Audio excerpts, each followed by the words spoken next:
श्री नारद जी अपने पिता ब्रह्मा जी से अमावस्या के दिन दिवाली पूजन के बारे में पूछते हैं। तो ब्रह्मा जी अपने पुत्र को बता रहे हैं कि ये पुत्र नारद, दिवाली के दिन, इस अमावस्या के दिन जो कोई भी दीप का दान करता है, उत्सव करता है, उसके घर में लक्ष्मी आती है। इसमें कोई संदेह नहीं। मन प्रसन्न होना चाहिए, सुंदर वस्त्र धारण करने चाहिए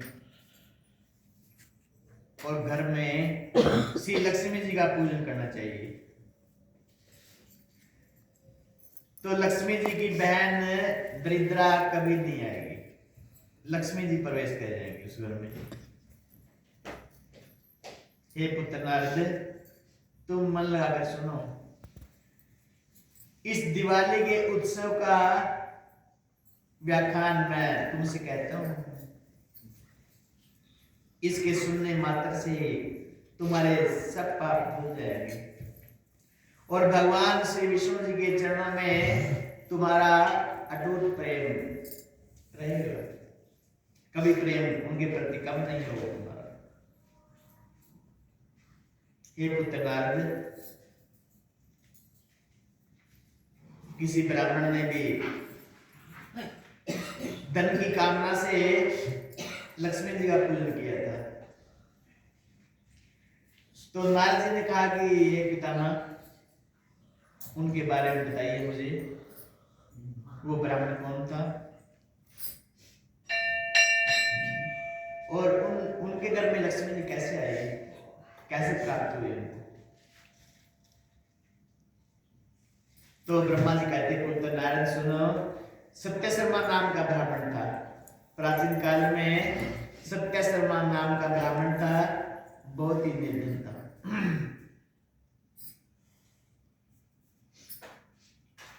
उसके पास धन नहीं था।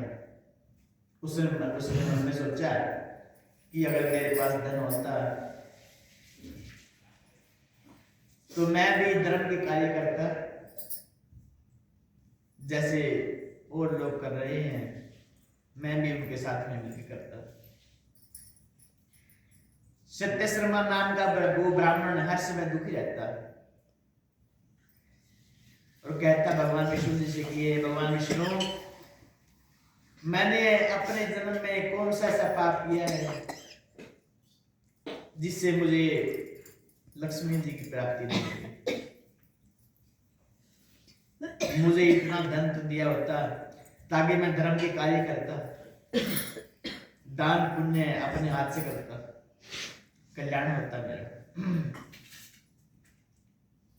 तो यही सोचकर वो ब्राह्मण हर समय दुखी रहता, व्याकुल रहता। वो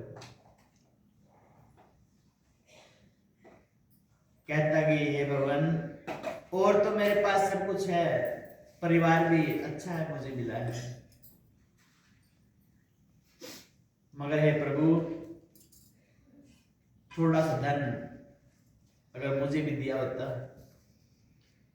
तो मैं भी आपके निमित्त कुछ धार्मिक कार्य करता। ऐसे हर समय मन में सोचता हो रहा है। विष्णु जी के पूजन में लगा रहता हो, मगर मन उसका दुखी था। हर समय धन के लिए दुखी था वो ब्राह्मण।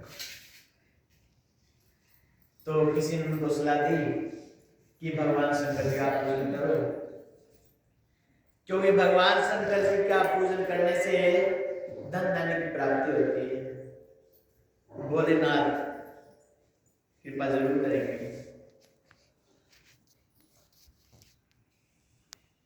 तो उस ब्राह्मण ने ऐसा किया, उसकी बात मान ली और भगवान शंकर जी का पूजन शुरू कर दिया। ब्रह्मा, विष्णु, महेश तीनों देवताओं का पूजन करता है। मन लगा।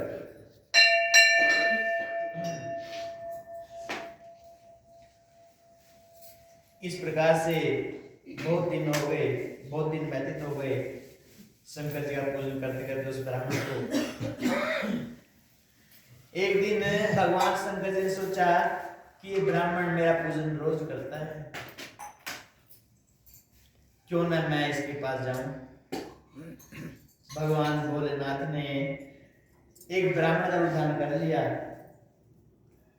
और उस शर्मा के पास पहुंचे, उस ब्राह्मण के पास पहुंचे और जाकर कहने लगे कि ब्राह्मण तुम दुखी क्यों दुखी हो रहे हो आप, मुझे बताओ।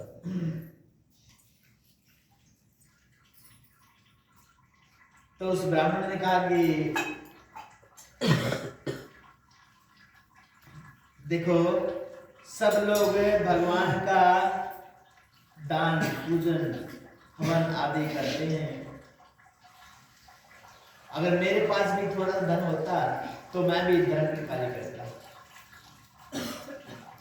तो जो भोलेनाथ आए थे ब्राह्मण का वेश धारण करके, वो बोले ये देव, ये ब्राह्मण तुम ऐसा करो, जो इस नगर के राजा हैं उनके पास जाओ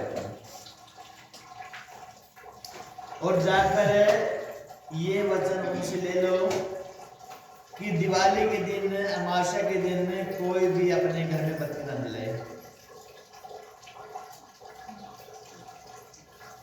केवल तुम जलाना उस दिन बत्ती घर में, अपना घर सजाना।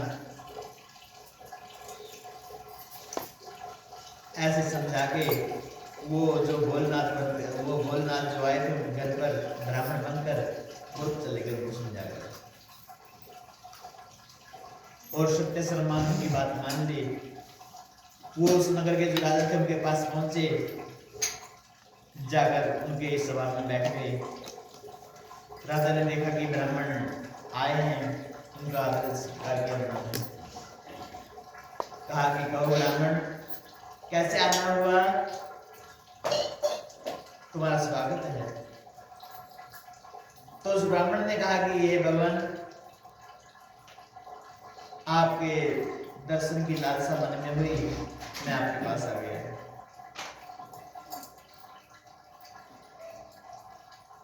तो उस राजा ने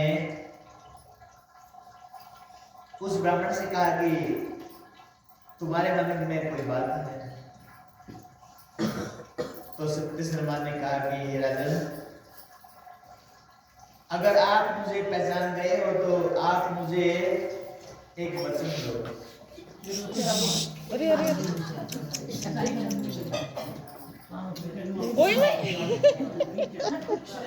मुझे इसका क्या हुआ किसे खाता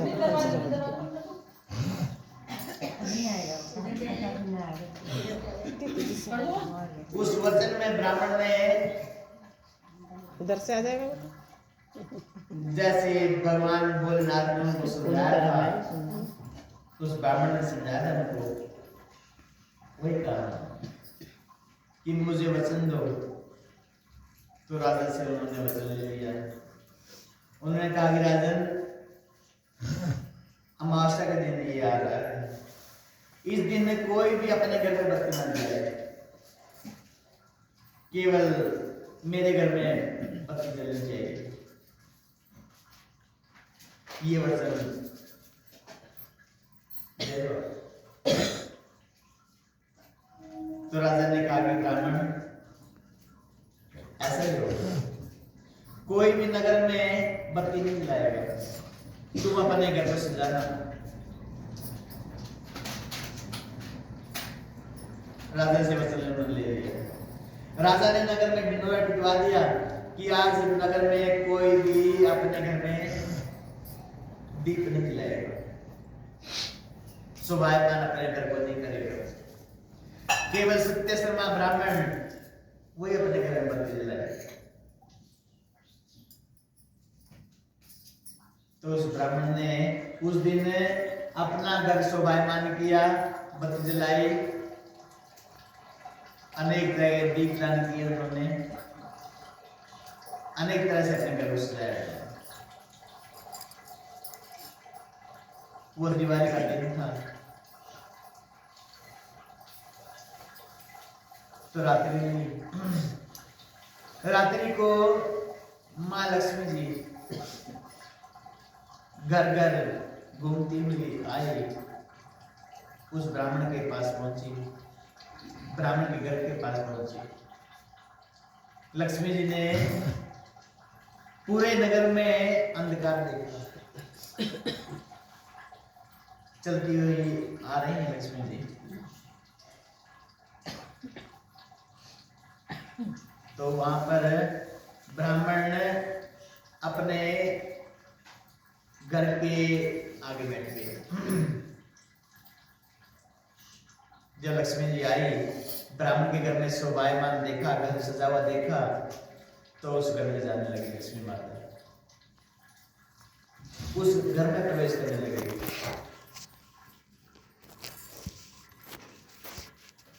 तो ब्राह्मण ने उनको रोक लिया कि हे देवी, मुझसे बिना पूछे आप कहां से आई? रुको, आप ये क्या है, अंदर मत जाओ। लक्ष्मी ने कहा कि ब्राह्मण, मुझे अंदर जाना है, मुझे अंदर जाना है। तो ब्राह्मण ने कहा कि नहीं देवी, आप मुझे पहले वचन दो, फिर मेरे घर में जाना। तो देवी जी ने कहा कि मांगो ब्राह्मण, क्या मांगते हो? उन्होंने कहा कि ये देवी, अगर आप 3 पीढ़ी तक मेरे घर में स्थिर रहो तो आपका स्वागत है, आप आओ। लक्ष्मी जी ने कहा कि हे ब्राह्मण, तुम हमारा पूजन करना, तन मन धन से मेरा पूजन करना, अपने घर को सजाना, सुंदर वस्त्र धारण करना, मैं तुम्हारे घर में निश्चित हो जाऊंगी। ब्राह्मण ने देखा अनेक तरह के श्रृंगार माँ लक्ष्मी ने किए हुए, सुंदर मनमोहक मोहिनी मूर्ति। तो ब्राह्मण ने माँ लक्ष्मी जी का पूजन किया और उनसे वचन ले लिया कि उनके घर में वो 3 पीढ़ी तक रहेंगी। तो ब्राह्मण बहुत ही प्रसन्न हो गया। अनेक तरह के पकवान आदि